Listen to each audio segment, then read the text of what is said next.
Palworld, a game that everyone keeps saying copies other games, Pokémon in particular. So, does it actually do that? Hi everyone, I'm Stanchuko, and this is my personal experience with my first 2 hours in Palworld. After creating a new world and naming it Darkstar Island because I have the imagination of a 12 years old, and witnessing the most basic character creation I ever seen, we are finally ready to go. Apparently we are stranded on this island and we see our first pals. And this one is literally just a chicken. But anyway, this random tablet, taken straight out of Breath of the Wild, starts saying cryptic things about towers being keys and tree holding the truth. Ooh, mysteries, I like it. After this cutscene, we spawn in the top of the hill, even though I was on a beach 2 seconds ago, so I guess they got things? I don't know. Moving on, I speak with this random lady who tells me that the island is hell on earth, and that she lost her whole squad to the pals, which, I mean, fair enough. That ship over there does look really scary and very powerful. After surviving the tutorial, which made me craft a bunch of random things, mainly an axe and a pickaxe, I catch my first pal. The almighty chicken we saw at the start. I gather some materials to craft Pokeball pulse spheres, and then I spot this thing.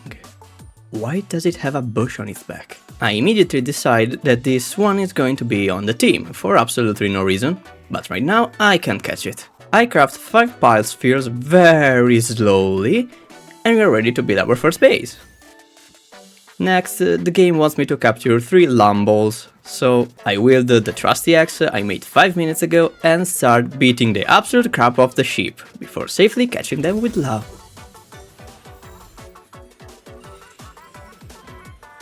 Skipping the part where the game teaches me how to put the pulse to work in my base, I finally need to put some clothes on.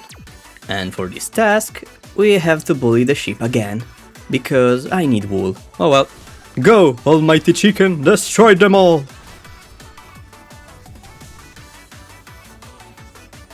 What? Fashion is more important than anything else. I have no regrets on what I'm doing. After becoming absolutely fabulous, I spend some time collecting materials and catching pals I need for the base.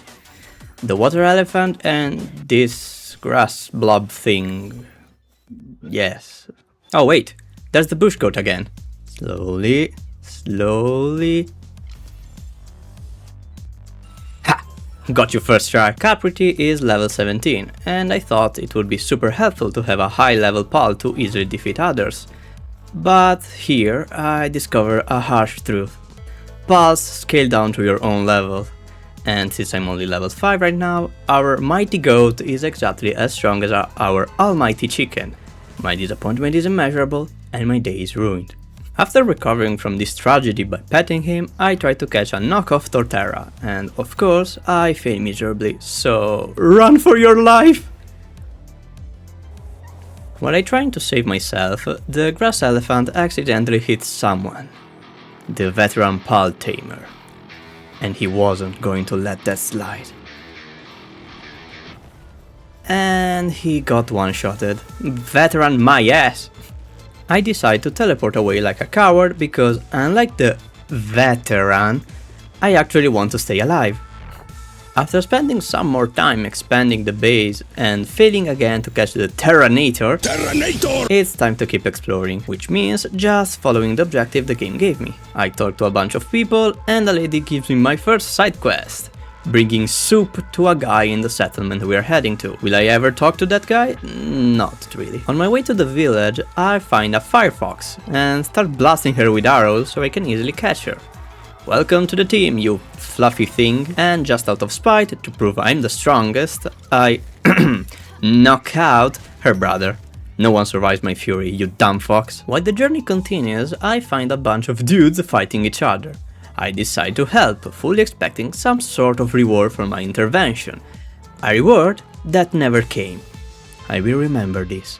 I will remember it very well. Anyway, we must reach our objective to progress. On the way, I catch a supersonic, or whatever is this thing, and after walking a bit more, we finally arrive at a small settlement?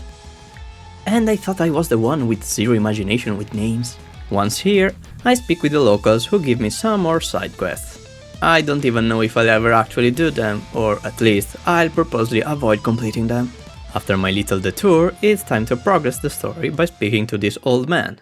He tells me a bit about the island situation, suggests I seek out the giant tree you can see from literally everywhere on the map, and gives me info about the Rain Syndicate, an armed group controlling the area from the towers we heard about earlier.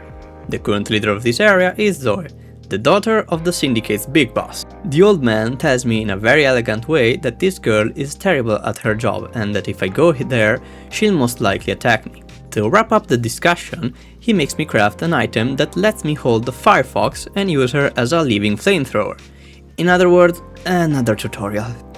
Great. So, we go back to the base to craft this thing. And of course, I don't have the materials. Time to go fox hunting from flame organs. How long is this going to take? Not long, I hope. 2 hours later. Oh, finally! I couldn't find any of you stupid foxes. Now get over here and let me knock you out.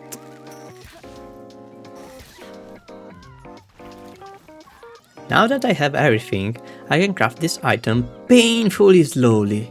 Like, it takes 25 seconds to craft it. But hey, now I can hold my Firefox and make her shoot fire at will.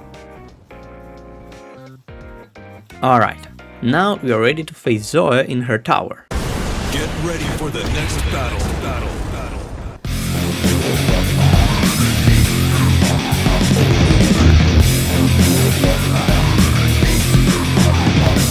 After a Borderlands-style intro, the boss fight starts, and suddenly the game becomes a Souls-like.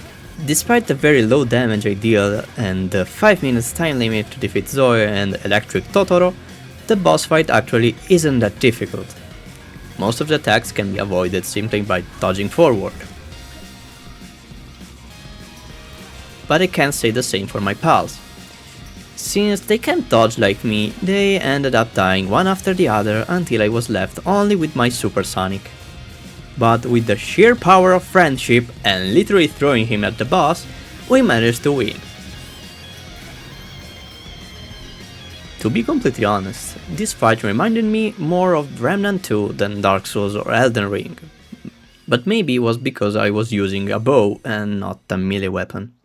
And that's all for this video!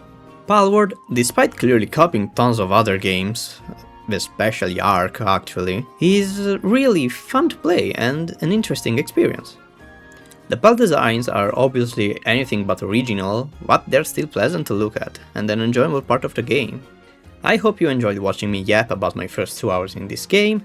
Consider subscribing and leaving a like to let me know you want to see more videos like this. And now I'll see you next time!